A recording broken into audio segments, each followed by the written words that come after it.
Welcome, Sofia. Thank you. Welcome. Eccomi, grazie.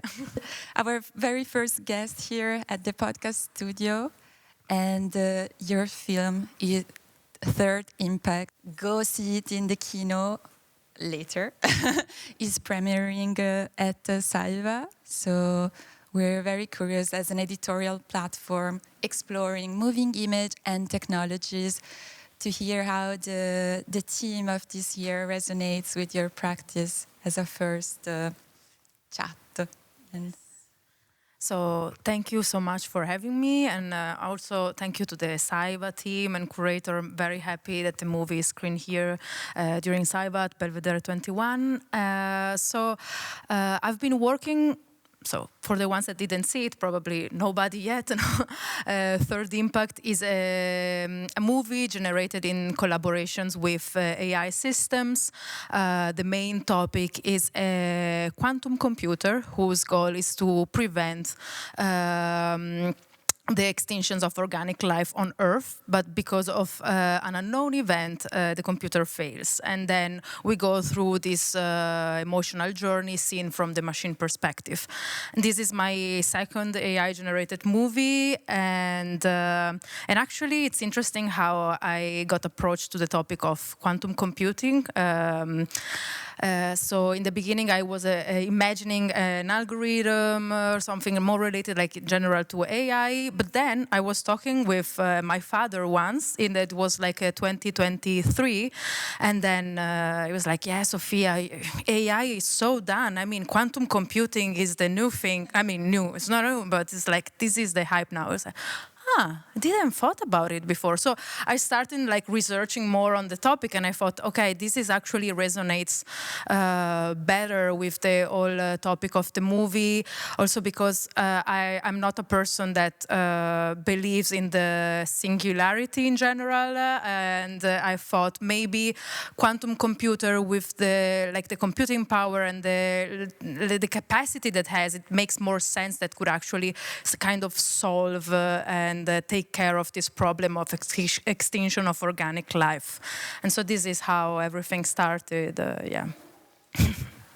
And how is it? I think it's very interesting how the relationship between quantum and AI, and you're very right that it's appearing as almost one fad after another, and the age of AI will be replaced by the age of quantum. But in reality, I think there is some commonality which you explore, and it's the potentially destructive power of both technologies, not necessarily in a sort of physical sense, even though your landscape is a very kind of dystopian, abandoned lab sort of landscape, but at the same time it's talking to a moment of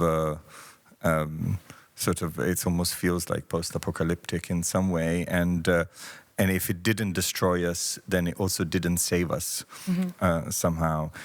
Is that the interpretation? What is the interpretation of the role of these technologies that you are seeing? Yeah, so you're really on point. One of the main struggles I had, first of all, working with this idea of a quantum computer was how can a machine that requires so much energy, so much we know that you need to have like a sort of temperature in the room in order to let a quantum computer run, so ecologically is not sustainable. And then I was thinking, but maybe because of this force, like this computational power that it has, then maybe we can, we have to somehow consider something is not going to work well, so we have to spend more energies for it, but maybe it could be a solution. So we gave up something to get something else. But at the end, how can actually like a machine avoid the extinctions of organic life? There are so many more problems that can't be just solved with merely calculation. So the main point was also this, the impossibility of saving life just through a machine. We as a community, as people, as a biological living form, somehow have to be part of this. So the the journey of like failing, but also finding the machine that finds itself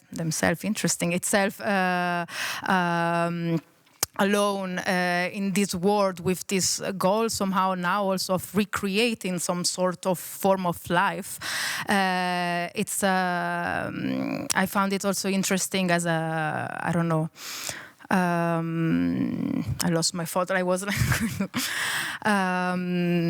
good to get lost. Yeah, like the machine. I get lost in my labs, but we don't know what we're doing. Yeah, no, it feels like for me also like at the very end of the movie, spoiler alert, we see a human eye. And that for me was a sort of the last glimpse of living form, like humans. That's why also I talk about like transhumanism. It's like humans try to find solution for when organic life will not be on Earth anymore. So how can a machine without anything biological can actually keep working on this? And I kind of felt like that the new form of life has to be a mix in between a machine and biological, like a more human form, like not human, but like to be somehow biological.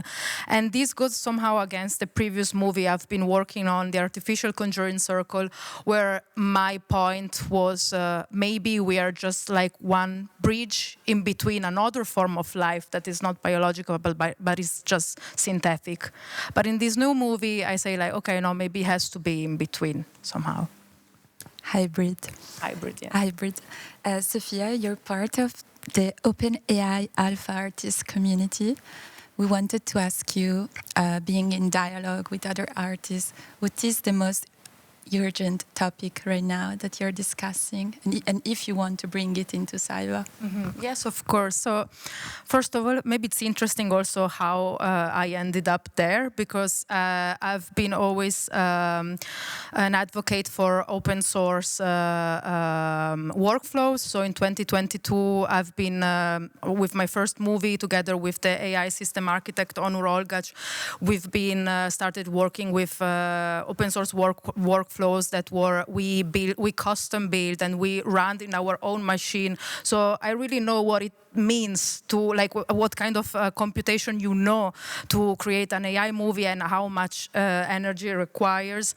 And I think somebody from OpenAI saw the movie in a film festival in Japan, and this is how they contacted me, I believe, not sure. But for me in the beginning was a bit of a struggle, because even though they are called OpenAI, it's not open and is a proprietary tool. And because of many ethical reasons, which it was also the main reason why I was using open source tool, I was a bit struggling in the beginning, thinking, okay, do I really want to? But then in the end, I'm also curious, I'm an artist, I want to try out tools, and I know the limitations of my own computers that can't be the servers of a billionaire company. So I accepted their invitation, and as artists, we were supposed to test Sora, that is their tools and for generating movies, now also images, and I think we were around like 100, 200 artists, like, because it's a community. Only artists? Was there anyone? No, there were also like designers, but also people more engaging like with the philosophical discourse of AI in general. And the idea was somehow to also push the limit of the program, like understanding of how can this tool work. Of course, for their programmers, they are not people that experiment on. So they wanted us to experiment, and most of the time, the conversation was a lot about trying out new things, and there has been rarely some discourse about, of course, some people being more to the open source side and more people not understanding this, but there was never really like a philosophical discourse on the potential risks of AI. Of course, like OpenAI doesn't want to talk about that. So, and also in the group, like we were a mix of people and team from the One of the, I think not for this initial conversation, but if you want one prompt for a longer conversation should be about open source and its relationship to this kind of techno-feudal system that we are, or so called at least, also by some, and what that means for creativity. But I wanted to bring you back to the film.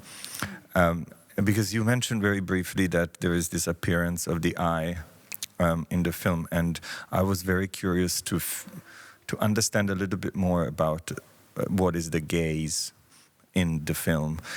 In a sense, you are generating these images without a sort of an optical tool, a camera, in a sense that becomes, without something that is an extension of your gaze, but with something that is already sort of processing something, and with a computer, in a sense, that is processing images through text. And I'm curious to understand how does that change?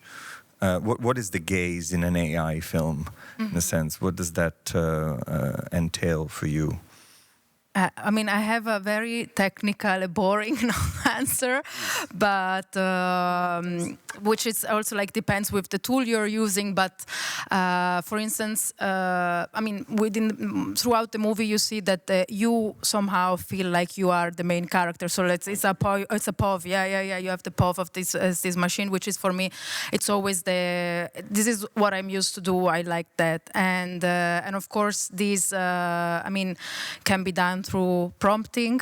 I mean, there is not a lens, but and then through prompting, you also can say, okay, I want this kind of lens, like affect fisheye and so on, and can also be done when you create your own workflows through some different nodes and parameters. For me, the main point was to have this first-person perspective and create a sort of sense of disorientamento. How do you say it? Disorientation. Yeah, exactly. So the camera, like the camera, somehow moves very quickly through the spaces and then goes down and up, and it pans a bit, and I wanted to create this sense of not somehow not knowing how to use this body that the machines find itself in. So then in the end, when we see the eyes, I think this is just one of the most stable scene. Like the camera is not really movement, it's just this eye moving very quickly, which is exactly what it was happening before, because it was the camera was the eye moving quickly, and then we see these eyes looking around and looking for answers or understanding what is happening somehow. And it feels like the eye is the only part left of the body. When I watch your film, it's the gaze was really the last thing that is guiding the machine. And then I don't know if it's true, but it's... I mean, no, but as I always say, like, I love interpretations, and also like the movie itself, it leaves really open, and like I may have some ideas, but I honestly hate to tell people, okay, this is this and that. Like, I like when people just tell me, I felt this, I see this, and yeah. I mean, for us, and with this, we'll kind of draw to a close, maybe, and unless there is more questions also, Giulia. But I think for us, one of the things that is very important and to understand is the practice of filmmaking, how the practice of filmmaking changes with tools where the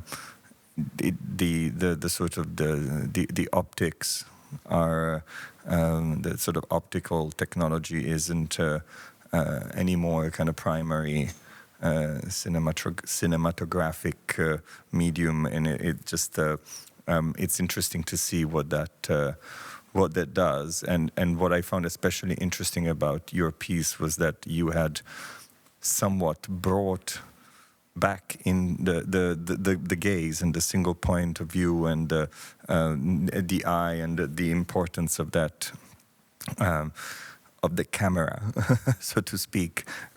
Even if it was sort of camera-less to a certain extent, it was. I found it quite subversive in that sense. It was very interesting. Do we have more questions? Actually, if you have a bit of time, we are very curious about the process. So, was there a moment when the machine, the collaborator, the eye? Now, every time I think of OpenAI, I will think of an eye, but it's kind of poetic. I don't know, not so OpenAI. But was there a moment where you were surprised, and if you want to leave us with some hallucination or a dream or a nightmare that happened during the process of you working on this film, we're going to leave it in the archive of Civa. Yes, of course. I mean, there are many dreams, but also a lot of nightmares. And first of all, it's when you direct like a movie with a camera and so on, you have a very clear idea of what you want. And I mean, it's never gonna be how you see it in your mind, but it feels to me easier than when I have to work with AI. I like to say collaborate, but because it's really always like a sort of exchange, even though I don't want to give any agency to the machine. Let's underline this. I see it as an exchange. So often when you start working on an AI movie, I mean, there are many parameters that you have to consider. It's not just about prompting, unless you use proprietary tools, which then it doesn't leave you much space for creativity, and then it's really just about prompting, which still is an art per se, and it's not easy. But I feel like it's really difficult to get to the aesthetic and the results you want, and at some point you also have to give up. For this second movie, I spent months just like trying out different parameters to somehow reach this aesthetic that I don't know if any of you is familiar with this backrooms lore, like this online. I'm an internet kid, those liminal spaces. Like liminal spaces, exactly. So it was very difficult because somehow like the data sets and so on was always giving me some sort of very stock images results, and so you really have to work on it to get to reach something that you consider like could work for your movie.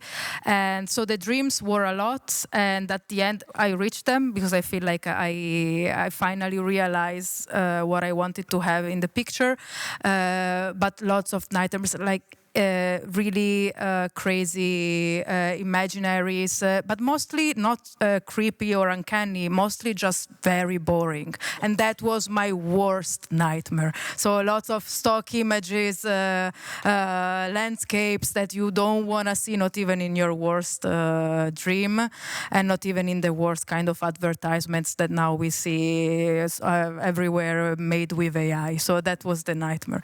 But then it became a dream, like it's changed. I love that. It reminds me of Cino Moya's homogenized futures as well. It's an interesting connection there. But Sophia, thank you so much. Thank you. That was great, and I hope we continue the conversation about open source, because that's something that I think deserves a whole set of new questions. And absolutely, very much appreciate your presence. Thank you. Thank you so much. Grazie, Sofia. Grazie a voi. Thank you.